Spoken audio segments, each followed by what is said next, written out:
Hello everyone. We have already discussed the different types of earth pressure on the wall, that is earth pressure at rest, active earth pressure, passive earth pressure, and their respective coefficients in previous lecture, and also solve a problem based on this formula. So now let us discuss a term surcharge. A surcharge load is any load which is imposed upon the surface of the soil close enough to the excavation to cause a lateral pressure to act on the system in addition to the basic earth pressure. So simply surcharge means a load which is applied on the backfill. And but the groundwater will also cause an additional pressure, but it is not considered as a surcharge load. So some example of surcharge loads are spoil like embankments adjacent to the trench, streets or highways, construction machinery or material stockpiles, adjacent to buildings or structures, and railroads. So these are some examples of surcharge. Next is the assumptions made by Rankines for the derivation of pressure. So Rankine approached the lateral pressure problem with the following assumptions. First is that the soil is homogeneous, isotropic, and is cohesionless also. The next is the soil is a state of plastic equilibrium during active and passive earth pressure conditions. And the rupture surface is a plane surface which is obtained by considering the plastic equilibrium of the soil. The backfill surface is horizontal, the back of the wall is vertical, and the back of the wall is smooth. The wall moves sufficiently to develop the active or passive condition, and the resultant of the normal and shear forces that act on the back of the wall is inclined at an angle parallel to the ground surface. So these are some assumptions made by Rankines. Next is the important thing. This is the different cases of cohesionless backfill. So let us discuss some cases like dry or moist backfill with no surcharge, submerged backfill, backfill with uniform surcharge, backfill with sloping surface, inclined back, and surcharge. But in your syllabus only this one, the number 1, that is dry or moist backfill with no surcharge, and the number 3, this is backfill with uniform surcharge. Only 2 things are given, so that I will discuss only this first one and the third one. So let us discuss one by one and also solve some problem based on these formulas. So first is the dry or moist backfill with no surcharge. That means there is no load is applied on the backfill. So this is the backfill, this is the retaining structure, and the height of the wall is h. So how we can find out? So first we have to find out here the intensity of active earth pressure. So formula is Pa equal to Ka into gamma into h, and the resultant active pressure equal to half into Ka into gamma into h square. And this particular resultant pressure acts at a distance of h by 3. That means the total height of the wall is h. So the P acts, or the resultant pressure acts at h by 3 distance from the base. So in this way you can calculate the intensity and resultant pressure whenever this condition is given. The condition is backfill with no surcharge. Then the next is the backfill with uniform surcharge. As shown in the figure, this is the backfill, this is the backfill, this is the retaining structure, height is the h, and here the load is applied. This is the uniform surcharge is applied here on the backfill.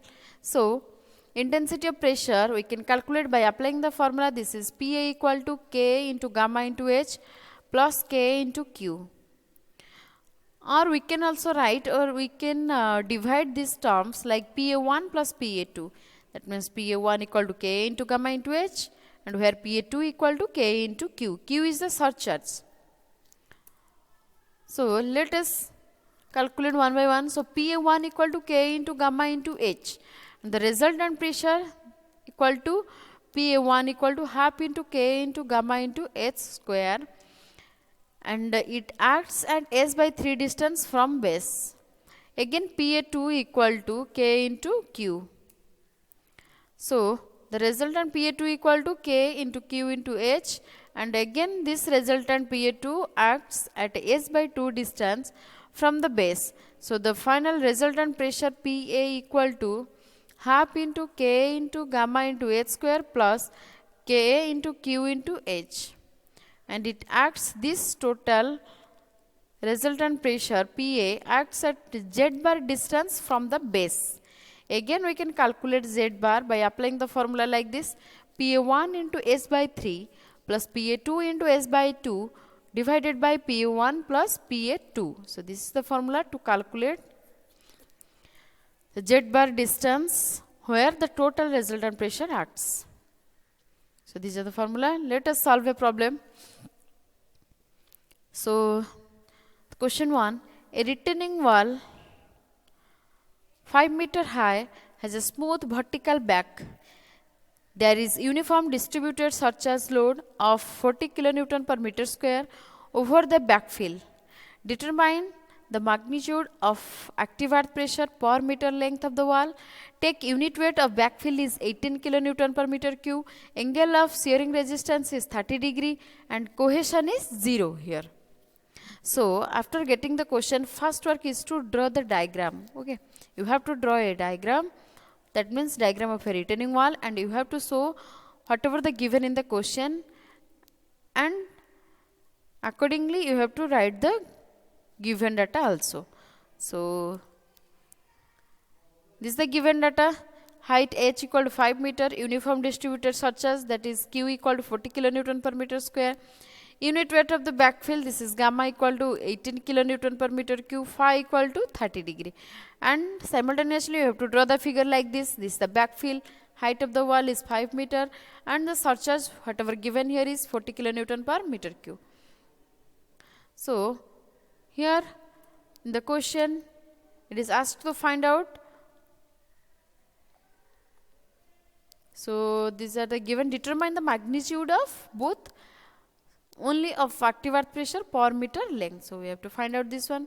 So we know PA equal to active earth pressure, this is PA equal to question mark here. Now we know PA equal to PA1 plus PA2, where PA1 equal to, again we know, half into K into gamma into S square, but gamma is given, H also given in the question, but K is unknown. So here again we have to find out K. So Ka equal to 1 minus sin phi by 1 plus sin phi, and this is equal to 1 minus 30 degree sin 30 degree divided by 1 plus sin 30 degree, this is equal to 0.33. So let us find out P1 equal to half into K value is 0.33 into gamma value is 18 into S value is 5 square. So our answer is 74.25 kilonewton per meter square.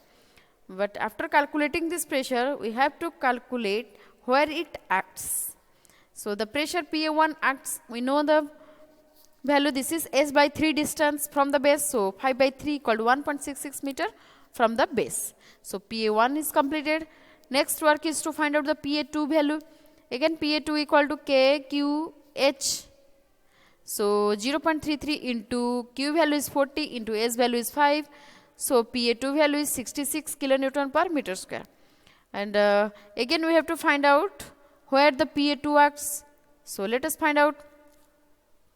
The pressure PA2 acts at S by 2 distance, this is 5 by 2, this is equal to 2.5 meter from the base. So finally the total PA, total resultant pressure, this is equal to PA1 plus PA2, this is equal to 74.25 plus 66 equal to 140.25 kilonewton per meter square. This is the total resultant pressure and it acts at a distance Z bar from the base, equal to PA1 into S by 3 plus PA2 into S by 2 whole divided by PA1 plus PA2. So it is equal to 74.25 into 5 by 3 plus 66 into 5 by 2 whole divided by 74 into 25, 25 plus 66, and this is equal to 2.05. So the total resultant pressure PA acts at a Z bar distance. This is 2.05 meter from the base. So in this way you have to solve each and every problem. And this is also same problem. You have to solve it. Same problem. These are all same problem. You have to solve it one by one. PA, you have to calculate PA. Again, PA, how we can calculate PA1 plus PA2? So you have to calculate individually. First you have to calculate PA1, then how or where PA1 acts, again PA2, where PA2 acts, and finally the total resultant pressure PA. You have to find out the PA value and where PA acts. So in this way you have to solve all the problems. Next, let us discuss what is the difference between active earth pressure and passive earth pressure. So the active earth pressure, in this case the wall moves away from the backfill, but on the other hand in case of passive earth pressure the wall moves towards the backfill. In case of active earth pressure, the earth pressure on wall decreases gradually, but here the earth pressure increases gradually. Again, in case of active earth pressure, this minimum earth pressure is known as active earth pressure, and here the maximum earth pressure is known as passive earth pressure. And here the coefficient of active earth pressure we can calculate by applying this formula 1 minus sin phi by 1 plus sin phi. And in this case, in passive earth pressure, we can calculate the coefficient of passive earth pressure Kp equal to 1 plus sin phi by 1 minus sin phi, or K equal to 1 by Kp. And also this is the figure which shows in case of active the retaining wall moves away from the backfill. The movement is like del H. This is the direction of movement, and here this is the direction of movement. This is the del H. So with this the chapter 8 is completed. In next lecture we will start chapter 9. Thank you.